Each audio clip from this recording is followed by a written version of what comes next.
arrivent au niveau où elles étaient avant la crise qui a tout cassé. Qui a tout cassé, avant la crise cassée, mais qui aille bien au-delà de là où elles étaient à ce moment-là. Le problème n'est pas en tant que tel les incidents d'il y a 2-3 ans, mais le fait que la chaleur, l'histoire, l'amitié, la cordialité, la fascination à la limite des deux pays, fascination mutuelle, ne s'est jamais vraiment reflété dans les rapports commerciaux, financiers, économiques en général entre les deux pays. On se rappelait avec Régis tout à l'heure devant le président de la République la quantité d'initiatives franco-mexicaines depuis 30 ans, 40 ans en matière diplomatique, mais nous n'avons pas tellement de correspondants économiques dans ce même domaine. Et donc, un peu l'idée du Conseil, à mon avis, bien que ça ne soit pas uniquement ça, mais loin de ça, c'est d'utiliser l'ensemble des relations entre les deux pays pour que le choix par le Mexique et par la France d'une espèce de préférence française pour le Mexique et de préférence mexicaine pour la France ait lieu. C'est pas évident, parce que dans les deux cas, dans les deux pays, dans les deux capitales, il y a des inerties, il y a des rigidités, il y a des traditions. Un des membres de notre conseil racontait hier, si je me souviens bien, ou ce matin, comment les exportateurs mexicains d'avocats,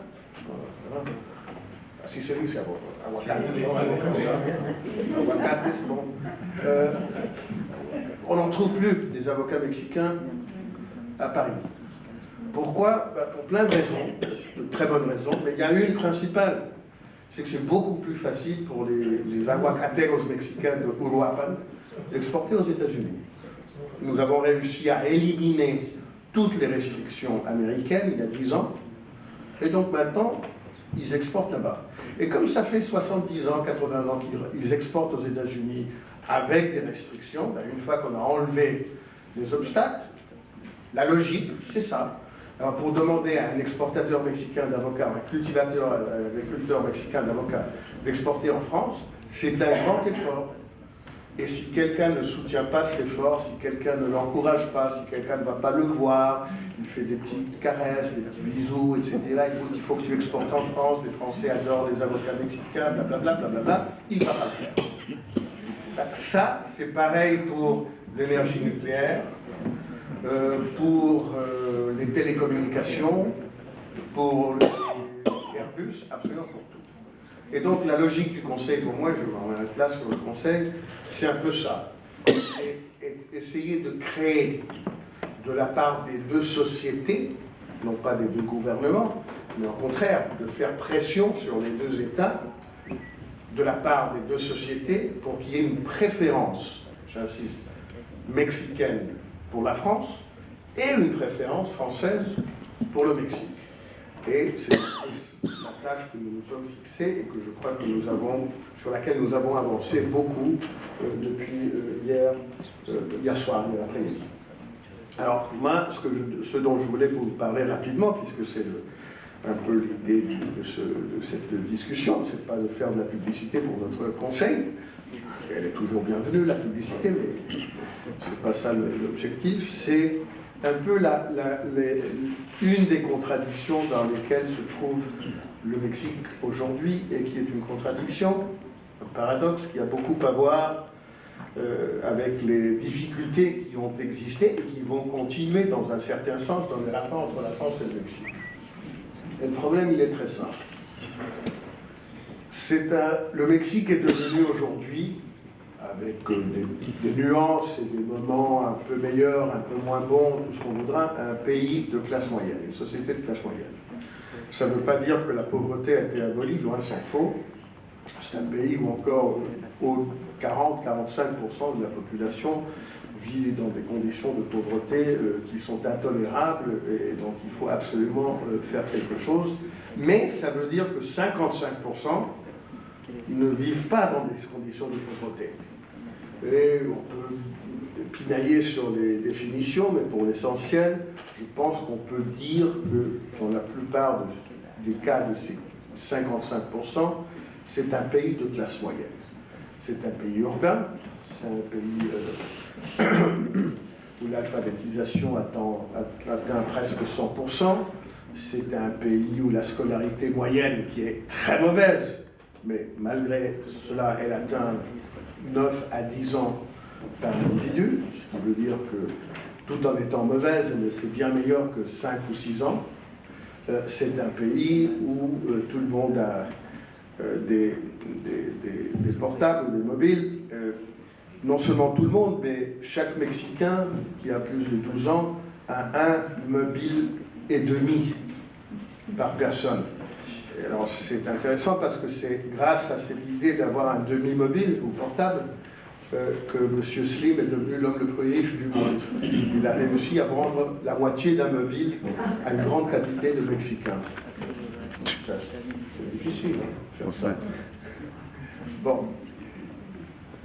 Le problème, c'est que c'est un pays, une société de classe moyenne, qui conserve des traits, on peut l'appeler culturels, psychologiques, des atavismes, des habitudes, des coutumes, qui ne sont pas des attitudes ou des comportements ou une psychologie d'une société de classe moyenne. Et cela nous crée énormément de problèmes. Nous n'arrivons pas vraiment à cadrer ce cercle-là.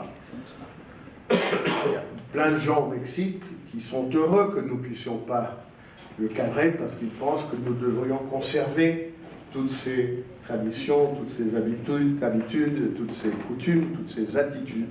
Et qu'au contraire, changer tout ça, ça veut dire perdre notre âme, perdre notre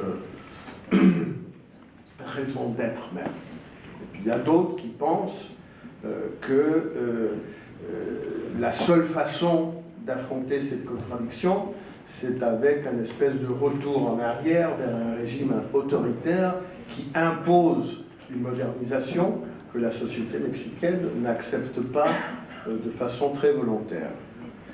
À mon avis, la réponse politique est moins intéressante que le diagnostic des causes, la description des expressions de tout cela, et ensuite chercher comment faire. Je vais donner 2 ou 3 exemples et je m'arrêterai là.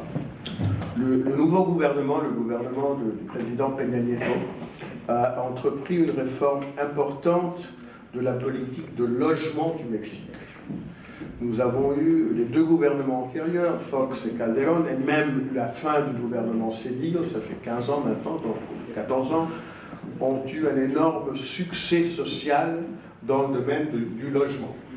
C'est un des grands succès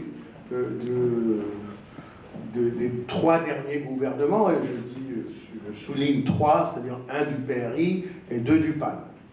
Un du PAN que j'aime bien, un autre du PAN que je déteste. Pour que ça soit clair. Mais c'est un grand succès.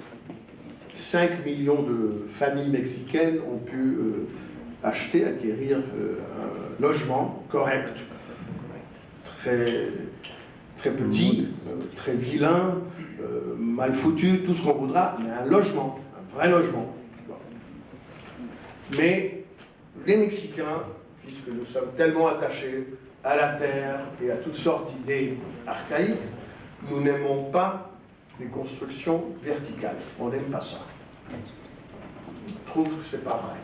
Très difficile de convaincre un Mexicain qu'un appartement au 25e étage lui appartient vraiment. C'est pas vrai. Premièrement, c'est pas un appartement, c'est de l'air. Et deuxièmement, il faut que je partage des choses avec les autres. Et moi, j'aime pas partager. Je ne peux pas partager l'ascenseur, je ne peux pas partager la poubelle, je ne peux pas partager le parking, je ne veux rien partager avec les autres parce que je n'aime pas les autres. Je suis mexicain, je suis individualiste et je déteste les autres. Je ne leur fais pas confiance. Donc, je ne veux pas vivre dans des appartements. Très bien. Alors on a construit... Tu fais comme si tous les Mexicains te ressemblaient.